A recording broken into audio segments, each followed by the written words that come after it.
ओम श्री साईराम। भगवान श्री सत्य साई बाबाले सन् 1985 डिसेम्बर 29 तारिकका दिन वृन्दावनमा दिनुभएको दिव्य सम्भाषण, पवित्र जीवन यापन गर। दिव्य आत्मस्वरूपहरू। मानव जीवनको आधारभूत पहिचान भनेकै नैतिक प्रगति हो। नीति भनेको सही आचरण हो। यो यस्तो आचरण हो जसले मानिसलाई उत्तम मार्गतर्फ डोर्याउँछ। नीतिले असल चरित्र, शुद्ध विचार र निस्वार्थ त्यागलाई समेटेको हुन्छ। नीतिलाई माथि उठाउन हामीभित्रको दैवत्व जागृत हुनुपर्छ। त्यो जागृतिका लागि शरीर पनि शुद्ध हुनुपर्छ। त्यसैले साधनाका लागि साधकको स्वास्थ्य स्थिति सुदृढ हुन आवश्यक छ।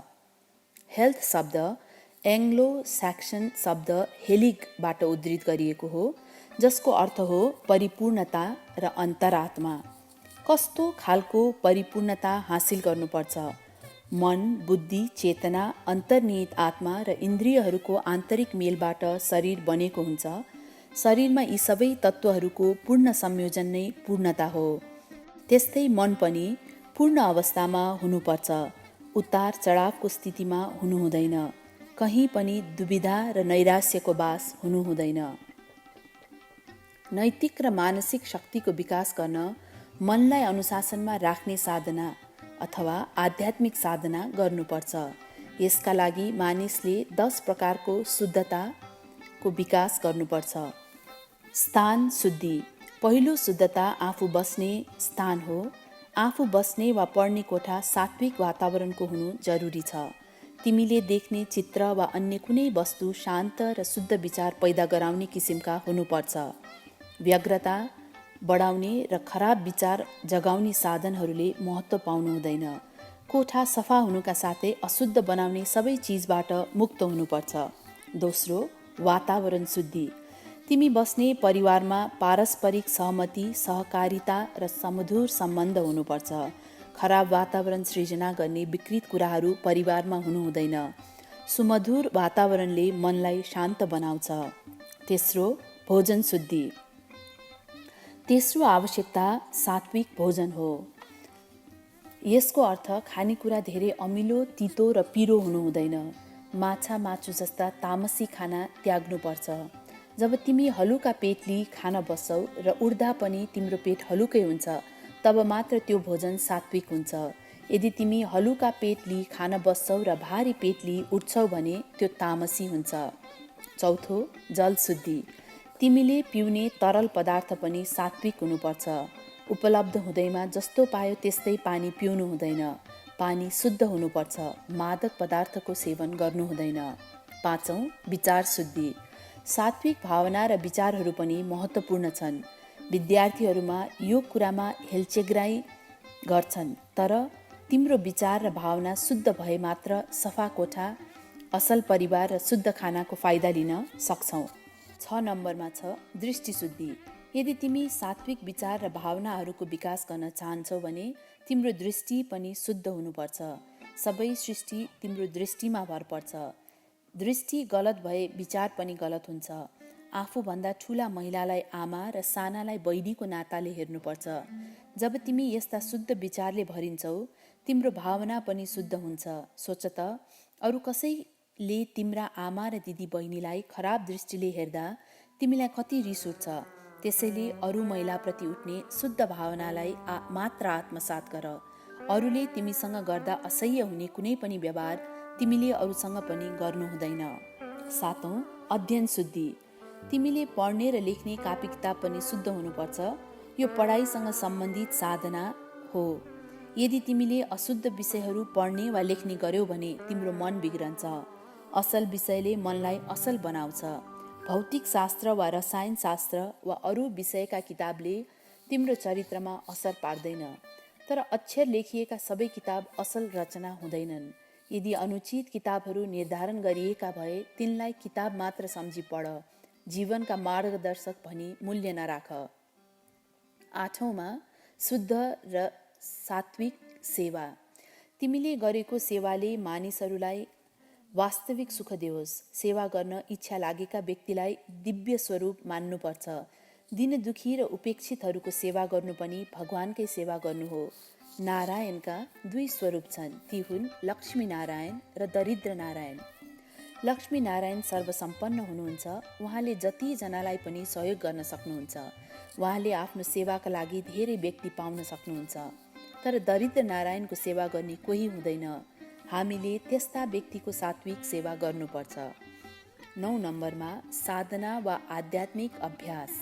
यो पनि सात्विक हुनु जरुरी छ। कोही मानिस हठयोग गर्छन्, कोही कुण्डलिनी शक्तिको विकास गर्न चाहन्छन्, अझ कोही अरूको हानि गर्न दुष्ट आत्माहरूको आह्वान गर्छन्। यस्ता क्रियाकलाप वास्तवमा साधना नै होइनन्।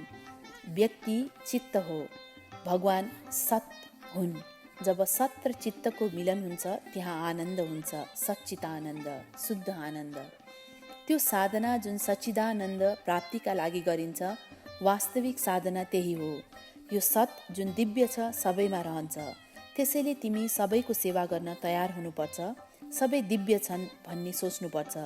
तिम्रा इष्टमित्रसँग तिम्रो साधारण नाता हुन सक्छ, यो कुनै गलत कुरा होइन।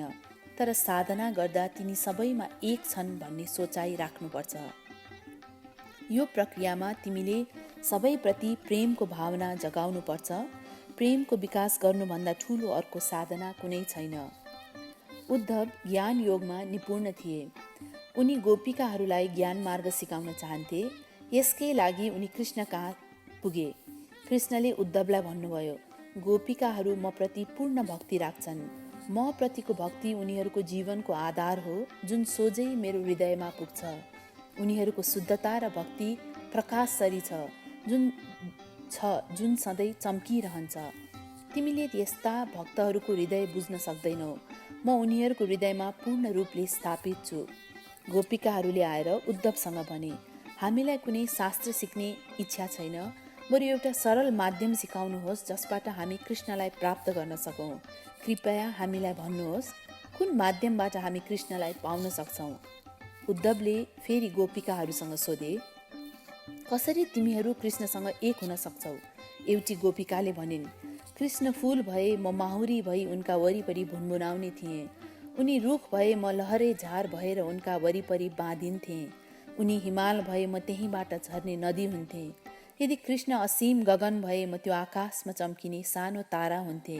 उनी गहिरो समुद्र भए म समुद्रमा विलीन हुने सानो खहरे हुन्थे। त्यसकारण आध्यात्मिक साधना भनेको हिमाल, रुख, फूल वा समुद्र जस्ता विभिन्न वस्तुलाई दैवत्व प्राप्तिको माध्यम बनाउनु हो। र 10औं नम्बरमा व्यवसाय शुद्धि। तिमी कस्तो काम गर्छौ, तिमीले यस्तो काम गर्नुपर्छ जसले देश र समुदायलाई फाइदा पुर्याओस्। राष्ट्रले तिमीलाई आफ्नो जीविका चलाउन मद्दत पुर्याउँछ। तिमीले बदलामा देशका लागि के दिन सक्छौ त्यसमा ध्यान पुर्याउनुपर्छ। तिमीले आफू स्वयंसँग सोध्नुपर्छ, म मेरो समुदायका लागि कस्तो काम गर्न वा कस्तो सेवा पुर्याउन सक्छु। तिमीले विचार पुर्याउनुपर्छ, आफूले गर्ने काममा कुनै असत्य, कपट, जालझेल वा कुनै खराब नियत हुनु हुँदैन। तिमीले अनुसरण गर्नुपर्ने शुद्धता यिनै हुन्। यदि तिमी सही काममा लाग्यौ भने तिमीले कर्मको भागीदार बन्नु पर्दैन। अरू ज्ञानका शाखाहरू नदीहरू सरह हुन्, तर आध्यात्मिक ज्ञान समुद्र हो। आखिर नदीहरू समुद्रमै मिसिन्छन्, त्यसै गरी सबै ज्ञान पनि आध्यात्मिक ज्ञान विलीन हुन्छन्। तिमीले आफ्नो सङ्गत कस्तो छ भन्ने कुरा विचार गर्नुपर्छ। कबीर भन्थे, म खराब र असल दुवैलाई अभिवादन गर्छु। कबीरलाई सोधियो, असललाई अभिवादन गर्ने कुरा त बुझियो, तर खराबलाई अभिवादन गर्नुको औचित्य के हो। कबीरले भने, जब म खराबलाई अभिवादन गर्छु म त्यसलाई आफूभन्दा टाढा रहनका लागि अभिवादन गर्छु, तर असललाई म भएतिर आउने आग्रहका साथ अभिवादन गर्छु। तिमीले पनि खराब सङ्गत छोड्दै असल सङ्गतको विकास गर्नुपर्छ।